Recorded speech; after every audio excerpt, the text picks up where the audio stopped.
សូមលោកគ្រូជួយផ្ដល់មតិណែនាំនិងលើកទឹកចិត្តដល់បងប្អូនដែលមានបំណងចង់សិក្សានៅក្នុងដេប៉ាតេម៉ង់នេះលោកគ្រូបាទហ្នឹងហើយសម្រាប់បងប្អូននិស្សិតជាពិសេសថ្នាក់ទី12ដែលពួកគាត់កំពុងសិក្សានៅវិទ្យាល័យអញ្ចឹងអាចឲ្យពួកគាត់គិតគូរសិក្សាទៅលើជំនាញវិស្វកម្មនេះវិស្វកម្មជាពិសេសគឺបច្ចេកវិទ្យាតែម្ដងអញ្ចឹង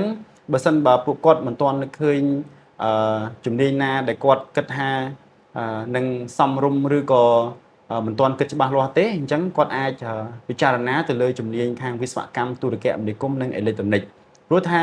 ប្រទេសរីកចម្រើនគឺអាស្រ័យទៅលើបច្ចេកវិទ្យាហើយបច្ចេកវិទ្យាទូរគមនាគមន៍និងអេឡិចត្រូនិកហ្នឹងគឺជា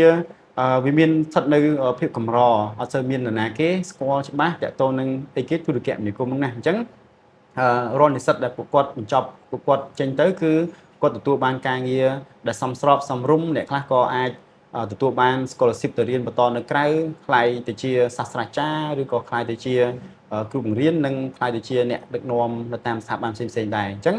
សម្រាប់បងប្អូនវិញគឺត្រូវត្រៀមខ្លួនរៀបចំខ្លួនការសិក្សាស្វែងយល់ជាភាសាបរទេសក៏ដូចជាជំនាញវិទ្យាសាស្ត្រណាព្រោះថានៅក្នុងពិភពលោកឬក៏ក្នុងប្រទេសយើងសពថ្ងៃនេះគឺគេត្រូវការជំរុញឲ្យយើងរៀនបច្ចេកវិទ្យាដើម្បីយកទៅបម្រើការនៅក្នុងវិស័យកសិកម្មវិស័យផ្សេងទៀតអញ្ចឹងបច្ចេកវិទ្យានេះគឺពិតជាដើរតួសំខាន់ក្នុងការអភិវឌ្ឍប្រទេសណាស់អញ្ចឹងសូម